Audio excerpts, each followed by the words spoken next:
পৃথিবীতে সবচেয়ে সস্তা হলো পরামর্শ, যা একজনের কাছে চাইলে 10 জন দিয়ে দেয়। আর পৃথিবীতে সবচেয়ে দামি জিনিস হলো সাহায্য, যা 10 জনের কাছে চাইলে একজনের কাছে পাওয়া যায়। এই পৃথিবীতে ধনী আর গরিবের মধ্যে পার্থক্য একটাই, ধনীরা খাবার হজম করার জন্য দৌড়ায় আর গরিবেরা খাবার জোগাড়ের জন্য দৌড়ায়। পরিশ্রম হচ্ছে সিঁড়ির মতো আর ভাগ্য লিফটের মতো। লিফট যে কোনো সময় বন্ধ হয়ে যেতে পারে, কিন্তু সিঁড়ি সব সময় ওপরের দিকেই নিয়ে যাবে। সমস্যায় সমগ্র ডুবে আছো, ভয় বা আতঙ্কিত হওয়ার কিছু নেই।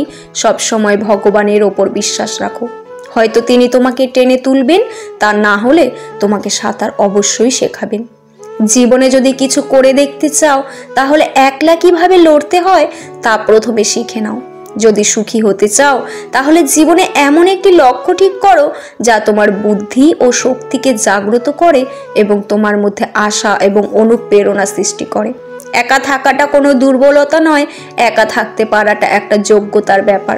কারণ সবাই একা থাকতে পারে না। সবসময় নিজের ওপর ভরসা রাখো, মনে রাখবে তোমার দ্বারাই সবকিছু সম্ভব। জগতে এমন কিছু কাজ নেই যেটা তুমি পারবে না। এই সংকল্প নিয়ে যেতে থাকে, সাফল্য তুমি একদিন পাবে। সাফল্য জিনিসটা জীবনে তখনই আসে যখন একজন মানুষ তার নিজের ক্ষমতা কোনো কাজে পুরোটা লাগিয়ে দেয়। ভাগ্য বলে কিছু নেই, যা আছে তা হলো কোনোদিন ফল। যেটা করতে যেও না, আমার সেই চেষ্টা বা কর্মের উপর ভিত্তি করে গড়ে ওঠে। জীবনে সাফল্য পেতে হলে 3টি শর্ত অবশ্যই পূরণ করতে হবে। অন্যের চেয়ে বেশি জানতে হবে, অন্যের চেয়ে বেশি কাজ করতে হবে, অন্যের চেয়ে কম আশা করতে হবে। জীবনে কি পেলাম সেটা বড় প্রশ্ন নয়, বরং আমি জীবনে কি করেছি সেটাই বড় প্রশ্ন।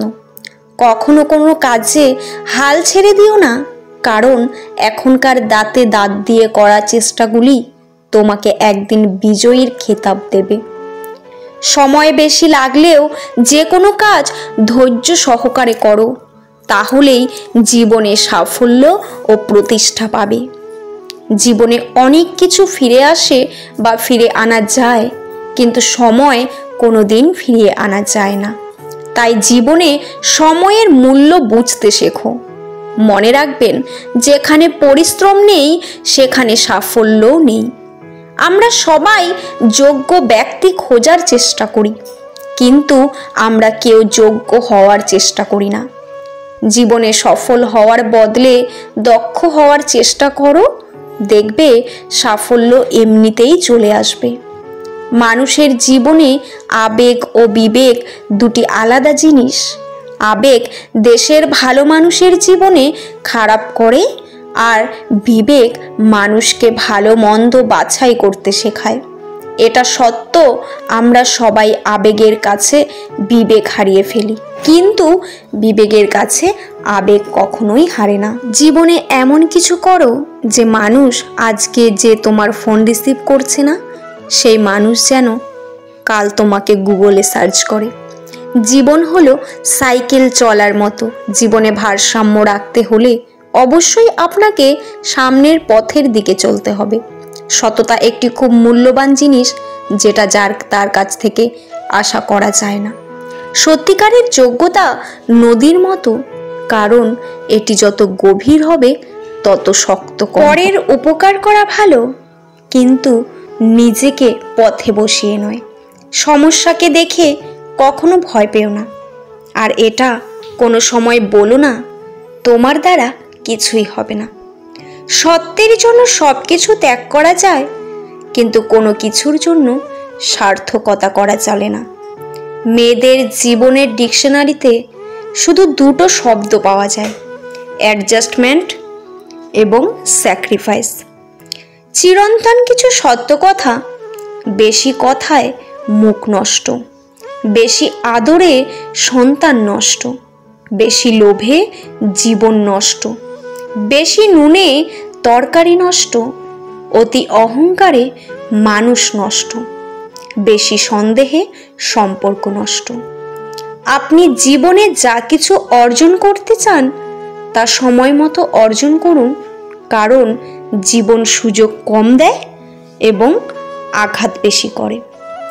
একটা মানুষ তার প্রিয় মানুষটার ভালোবাসা পাওয়ার জন্য সত্যিকারের অর্থে যে কাজগুলো করে, সেই কাজগুলো করতে গিয়ে তাকে কি কি সহ্য করতে হয়েছে, যদি তার প্রিয় মানুষটা দেখতে পারতো তাহলে তাকে ভালো না বেসে থাকতেই পারতো না। কাউকে ঠকিয়ে দুদিন খুব মজা করছো, কিন্তু মনে রেখো যেদিন ঈশ্বর ঠকাবে সেদিন থেকে সারা জীবন দুঃখের সঙ্গ দিতে হবে।